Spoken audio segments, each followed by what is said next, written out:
start off, if you don't mind, by maybe boring you a little bit by talking about my son and by his academic interests.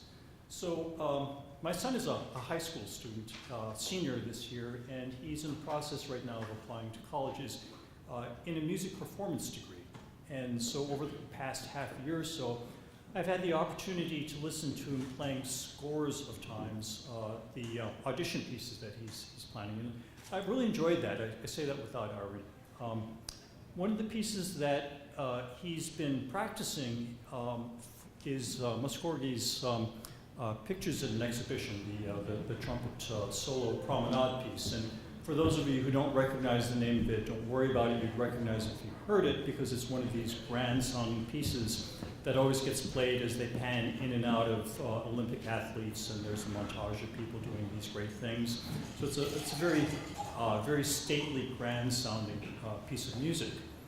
And the concept behind Pictures in Exhibition is the idea of a person walking through an exhibition of paintings, sometimes faster, sometimes slowing down to appreciate a specific painting. And as I was listening to Alex playing this piece a couple of days ago, about a week ago, it really struck me that if product platforms and technologies are similar to paintings, that my life right now has got a lot of analogy to this idea of walking the promenade. This is an amazing time for drug discovery and development. Technologies that were developed over the past decades, 20, 30, 40 years, are finally coming to fruition and resulting in new medicines at an incredible pace. Technologies that were science fiction, things like immuno-oncology, like RNA interference, gene therapies, protected pegylated molecules, large molecules, the work that my company is working on, deuterium-modified small molecules. All of these are remarkable not only in that they're putting compounds into the clinic, but they've actually all resulted over the last decade in new therapies coming to the market to treat people. And not only that, but each of them are potentially platforms for the broad creation of groups of new therapies. This is great stuff. And you know, for those of us who lived through the grinding years, the 1990s and the first decade of the 2000s, when productivity in the pharmaceutical industry was going nowhere slowly, it is an incredible turnaround. So this is, you know, the 20 teens are an amazing time for drug discovery.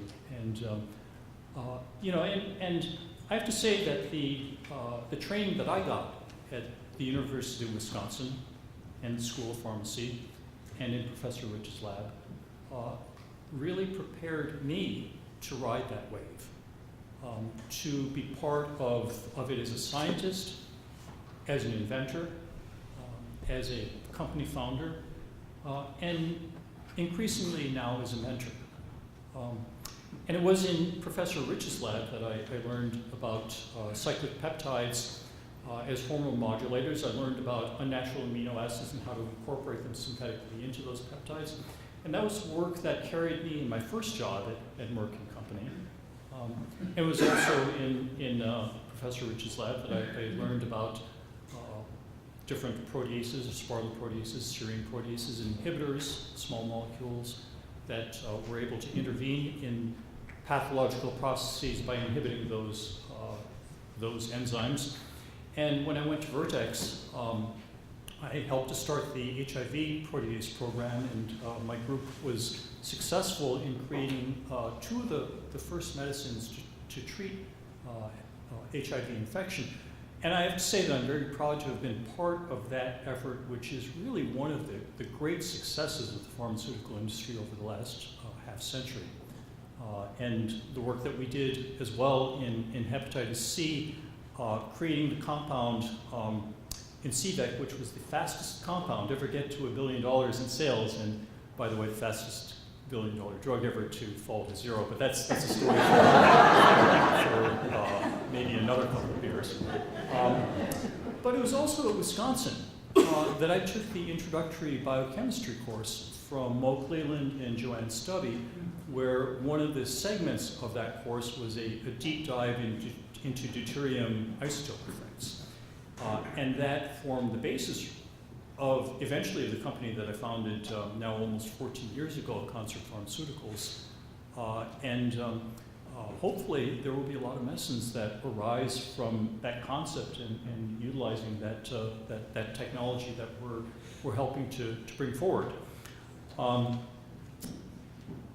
just wish that I had known back in the 1980s what I know now, because I would have recognized that one of the foremost experts in deuterium isotopes, Dexter Northrup, actually was in the laboratory next door to me, and I never talked to him about his research, so there was an opportunity lost.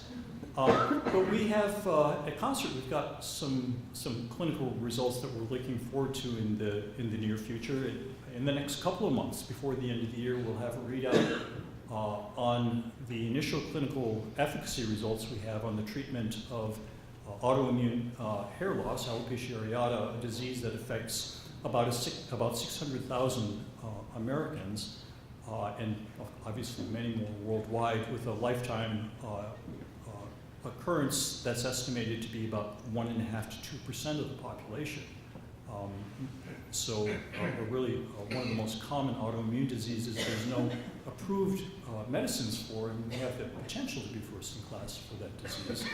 Next spring, our partners, Otsuka Pharmaceuticals, will have the completion of the first phase 3 study with deuterium-modified dextromethorphan, a compound that they licensed from us, that is being developed in agitation and aggression symptoms in patients with Alzheimer's dementia, a disease which is unfortunately increasingly common, and again, an indication for which there are no approved therapies, and we think that there is a very large medical and important economic potential for. And aside from those areas, we've worked in other disease states, including cystic fibrosis, including areas like schizophrenia, narcolepsy, a satisfyingly broad range of indications suggesting a true platform of technology.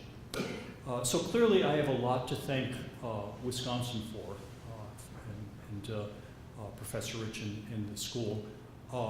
Also, as a member of the Board of Visitors, as Steve mentioned, I also have recognized the tremendous work that he and his incredibly able help have done to grow the university and to take an excellent school and to continue to make it better. So I really very much appreciate that. Now, I was at the PhD track here, and as a member of the Board of Visitors, I've come to recognize the other end, really the largest end of what the School of Pharmacy does, to train as a land-grant university professional pharmacists in a cost-effective and excellent education, and I really appreciate that. I've grown to recognize that pharmacists really are the critical final linkage between the work that we do in the R&D and the platforms and technologies and the molecules and the medicines, the pictures in the exhibition.